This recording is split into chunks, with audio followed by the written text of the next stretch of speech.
నా నియోజకవర్గం మున్గోడు నియోజకవర్గంలో మాత్రం నేను మాత్రం ఎట్టి పరిస్థితుల్లో నేను నడవలేను.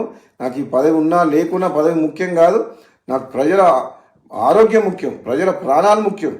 టెండర్లు వేసి వైన్ షాప్ వాళ్ళకి ఏం చెప్తున్నామంటే, మీరు టెండర్లు వేయదలుచుకుంటే వైన్ షాప్ల పక్కన పర్మిట్ రూమ్ అని ఉంటుంది. అది మా డే టైంలో తాగుతుర్రు. అక్కడికి వచ్చి అక్కడ అందరి చుట్టుపక్కల ప్రాంతంలో అందరికీ ప్రాబ్లమ్స్ అవుతున్నాయి. అక్కడ పర్మిట్ రూమ్ అనేది ఉండదు. మా మున్గోడులో మేము నడవలేము అని చెప్పినాం. అలౌ చేయను. నేను ఎమ్మెల్యేగా ఉన్నంత వరకు ప్రజల ప్రాణాలు, ప్రజల ఆరోగ్యమే నాకు ఇంపడి తప్పితే ప్రజల జీవితాలతో ఆడుకునే ఎవరు ఏ పని చేసినా ఎట్టి పరిస్థితుల్లో ఒప్పుకునే ప్రసక్తే లేదు. ఊరు బయట ఉండాల్సిన వైన్ షాపు ఊరు సెంటర్లో ఉంటుంది.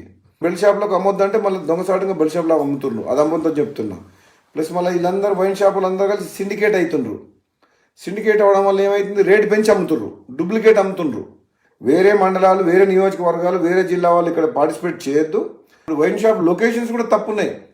టౌన్లో, సెంటర్లో, పబ్లిక్ ప్లేసెస్లో పెట్టిండ్రు. అది ఊరు బయట పెట్టాలి వైన్ షాప్. అసలు తప్పకుండా ఈ మున్గోడుతో పాటు తెలంగాణ రాష్ట్రంలో ఈ ఎక్సైజ్ పాలసీని సమీక్షించి ఈ ప్రజల ఆరోగ్యం ఖరాబ్ చేసేది కాదు, ప్రజల ఆరోగ్యం మెరుగుపరిచే విధంగా మనం ఏ విధంగా ప్రభుత్వం పనిచేయాలనో ఆలోచన చేయాలని చెప్పి కూడా ప్రభుత్వం దృష్టికి తీసుకుపోతాను నేను తప్పకుండా.